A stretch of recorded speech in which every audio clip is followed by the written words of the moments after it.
Hola, soy Diego Ordaz. Estoy en la carrera de Ingeniería en Agronomía en el grupo 401 y actualmente estoy cursando la materia de Fisiología Vegetal, donde les voy a explicar lo que es el proceso de respiración celular. Y antes de comprender las fases de este proceso, quisiera explicar un poco lo que es el proceso de respiración celular en general, que no tiene más caso que es un proceso químico donde se descomponen moléculas de glucosa asimiladas a través del proceso de fotosíntesis y que estas moléculas y otros carbohidratos se descomponen en lo que es la respiración celular, donde a partir de este proceso se descomponen las moléculas de glucosa para transformarlas en energía en forma de moléculas de ATP. Como sabemos, en el proceso de fotosíntesis, el organolo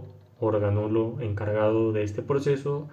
principalmente es el cloropalasto. En el caso de la respiración es la mitocondria, que es la encargada de descomponer estas moléculas de glucosa para la formación de ATPs. Primero que nada, quiero explicar en este proceso de respiración celular las etapas que son las principales en este proceso, que son la glucólisis, el ciclo de Krebs y la cadena transportadora de electrones. La, par la parte de glucólisis se da a través o se da afuera de lo que es la célula vegetal en la parte del citosol que está fuera de los organelos. Y en este proceso de la glucólisis, que es la primera etapa de la respiración celular, es un proceso donde una molécula de glucosa o las moléculas de glucosa obtenidas de los almidones almacenados o directamente obtenidos de la fotosíntesis se descomponen en moléculas de piruvato. Este proceso de la glucólisis se divide principalmente en dos fases, la fase de inmersión de energía y la fase de cosecha de energía,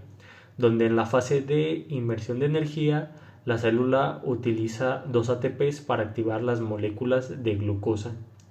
En la siguiente fase la glucosa es activada y se divide en dos moléculas de tres carbonos, que es el gliceraldehído 3-fosfato, que luego se producen cuatro moléculas de ATPs y dos de NAD,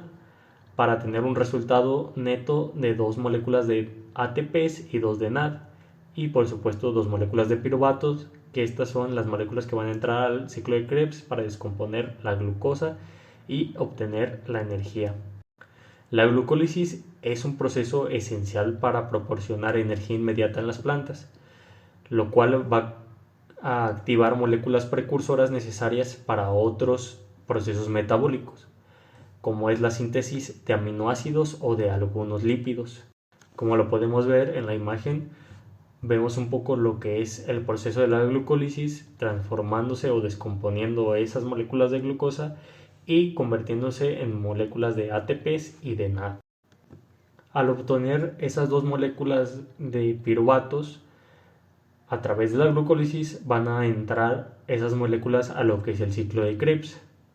formándose y combinándose con las moléculas de NAD y descomponiéndose a través del dióxido de carbono para formar una molécula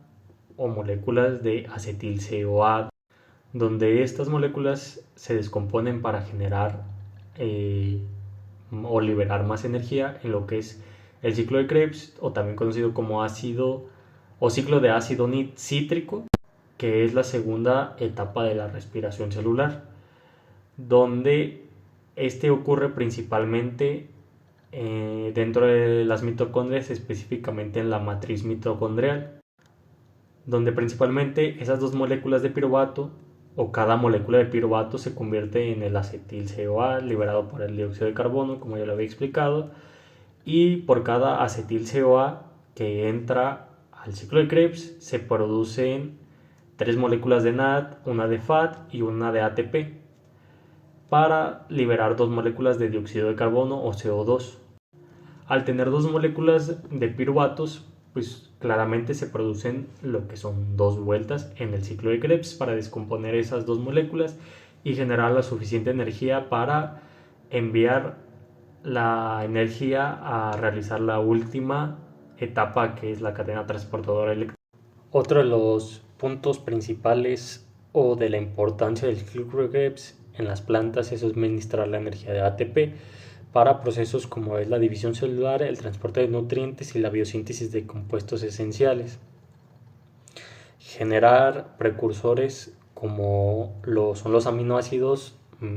o otros metabolitos más grandes como lípidos o proteínas que ayudan a sintetizar los elementos esenciales para el crecimiento y desarrollo de las plantas.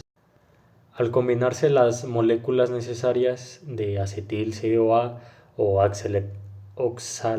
oxaloceatato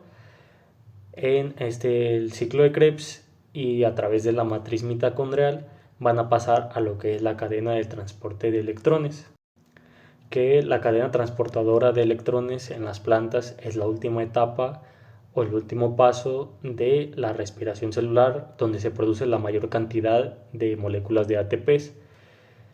Los electrones de alta energía transportados por el NAD y el FAD se transfieren a una serie de proteínas en la membrana interna mitocondrial, como lo podemos ver en este punto. Entra a todo lo que es la cadena a través de la matriz mitocondrial, donde principalmente en esta cadena lo que va a pasar es el intercambio de electrones, o los electrones van a pasar a través de la cadena construida por proteínas, liberando energía en cada paso en el que van a través de esta cadena, donde la energía se utiliza para bombear protones en forma de hidrógenos, como lo podemos ver en la parte superior, al espacio de la intermembrana, creando un gradiente electroquímico, donde, como podemos ver, el ciclo regresa a lo que es la matriz a través de la ATP sintasa y así poder generar lo que son las moléculas de ATP para finalmente producir el oxígeno, que actúa como un aceptador final de electrones formando moléculas de agua, para finalmente en esta etapa generar alrededor de 34 a 38 moléculas de ATPs por cada molécula de glucosa, que esto principalmente lo que va a hacer es producir energía química, la cual es independiente al proceso de fotosíntesis, ya que este tipo de energía, independientemente si la planta llega a obtener energía lumínica, va a tener energía para realizar o activar sus procesos metabólicos gracias a la cadena transportadora de electrones. Y este es el ciclo de respiración celular. En resumen, o básicamente, las plantas convierten las moléculas de glucosa producida a partir de la fotosíntesis en energía utilizable mediante la respiración celular, principalmente de todos sus procesos a partir de la glucólisis, el ciclo de Krebs y lo que es la cadena transportadora de electrones, donde principalmente o básicamente la glucólisis descompone la glucosa en el citosol y después de eso forma dos moléculas de piruvato para después pasarlos al ciclo de Krebs, donde se libera más energía en la parte o en el organelo de la mitocondria, para después pasar esas moléculas a lo que es la cadena transportadora de electrones y generar una mayor cantidad de ATPs, que es lo que le va a dar el mayor suministro de energía a la planta para activar sus procesos metabólicos y poder nutrirse, poder asimilar lípidos, proteínas y todos los elementos esenciales para su crecimiento y desarrollo de la planta, lo cual nos deja una reflexión muy importante, ya que podemos entender que o demostrar que con este proceso las plantas son organismos muy complejos que son capaces de adaptarse y funcionar en cualquier condición ambiental. Y con esto terminaría el video o la